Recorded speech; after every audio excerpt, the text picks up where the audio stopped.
I think the Wooting is right now best in slot keyboard. For sure. എന്താണ് വൂട്ടിംഗ്? എന്തുകൊണ്ടാണ് tense വൂട്ടിംഗ് keyboard suggest ചെയ്യുന്നത്? വൂട്ടിംഗ് എന്ന് പറഞ്ഞാൽ basically ഒരു മാഗ്നറ്റിക് ഹോൾ എഫക്ട് കീബോർഡാണ്. അതിൻ്റെ പ്രത്യേകത എന്ന് പറഞ്ഞാൽ ആക്ടിവേഷൻ റേഞ്ച് ആണ്. 0.1 to 4.0 ആണ് അതിൻ്റെ ആക്ടിവേഷൻ റേഞ്ച് വരുന്നത്. അതായത് നമ്മൾ ജസ്റ്റ് ഫിംഗർ ഒന്ന് ടച്ച് ചെയ്യുമ്പോൾ തന്നെ സ്വിച്ചസ് ആക്ടിവേറ്റ് ആകും. അത് നമുക്ക് FPS ഗെയിമിൽ നല്ല രീതിക്ക് കളിക്കാൻ അഡ്വാൻറ്റേജ് തരും. ഈ കീബോർഡിൽ ഗെയിമേഴ്സ് കൂടുതൽ ഉപയോഗിച്ച് വരുന്ന ഫംഗ്ഷൻസ് എന്ന് പറയുന്നത് റാപ്പിഡ് ട്രിഗറും SOCD-യും ആണ്. പിന്നെ ലിസ്റ്റ് ഓഫ് കുറേ ഫംഗ്ഷൻസ് ഉണ്ട്. അത് എക്സ്പ്ലെയിൻ ചെയ്ത് ഒരു ഡീറ്റെയിൽ വീഡിയോ ഞാൻ ചാനലിൽ ഇട്ടേക്കാം. ഇത്രയും ഫംഗ്ഷൻസ് ഉള്ള വൂട്ടിങ്ങിൻ്റെ കീബോർഡ് പുറത്തെ റേറ്റ് എന്ന് പറയുന്നത് $185. അതായത് കൺവേർട്ട് ചെയ്യുമ്പോൾ 16,000 രൂപ. ഈ കീബോർഡ് ഇന്ത്യൻ മാർക്കറ്റിൽ അവൈലബിൾ അല്ലാത്തതുകൊണ്ട് നമ്മൾ ഇമ്പോർട്ട് ചെയ്യുമ്പോൾ ഡ്യൂട്ടിയും കൂടെ ചേർത്ത് 25,000 രൂപയാവും. 25,000 രൂപ ഉണ്ടെങ്കിൽ നമുക്ക് ഒരു 3060 Ti 12GB വാങ്ങിച്ച് ഗെയിം കളിക്കാം. എന്നാൽ ഇത്രയും ഫീച്ചേഴ്സ് ഉള്ള മറ്റൊരു കീബോർഡ് അണ്ടർ 10K ഇന്ത്യയിൽ അവൈലബിൾ ആണ്. ഇതാണ് ഞാൻ നിങ്ങൾക്ക് ഇന്ന് കാണിച്ചു തരാൻ പോകുന്ന ഔളയുടെ Win60 Pro എന്ന് പറയുന്ന ഒരു കീബോർഡ്.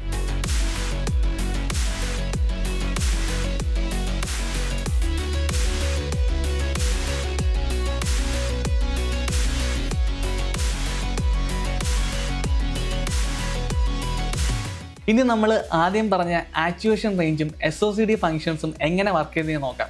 ജസ്റ്റ് കീ പ്രസ് ചെയ്യുമ്പോൾ തന്നെ ക്യാരക്ടർ മൂവ് ചെയ്യുന്നത് കണ്ടോ? 0.2 mm ആക്ടിവേഷൻ റേഞ്ച് ഇതിൽ സെറ്റ് ചെയ്തിരിക്കുന്നത്. ഇതിൽ സ്വിച്ച് നല്ല ഡീപ്പായിട്ട് പ്രസ് ചെയ്യുമ്പോഴാണ് ക്യാരക്ടർ മൂവ് ചെയ്യുന്നത്.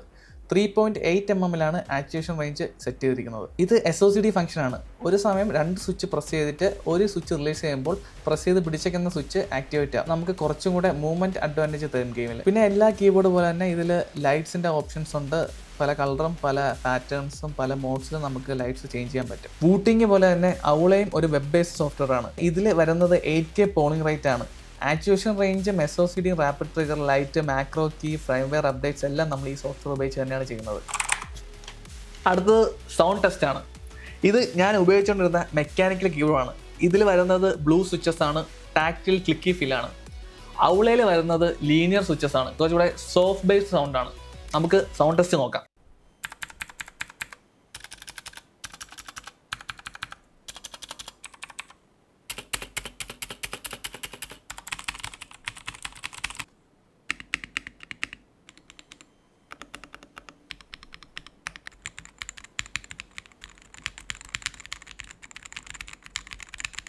അപ്പോൾ നിങ്ങൾക്ക് ഈ കീബോർഡിനെ കുറിച്ച് ഏകദേശം ഒരു ഐഡിയ കിട്ടി കാണും.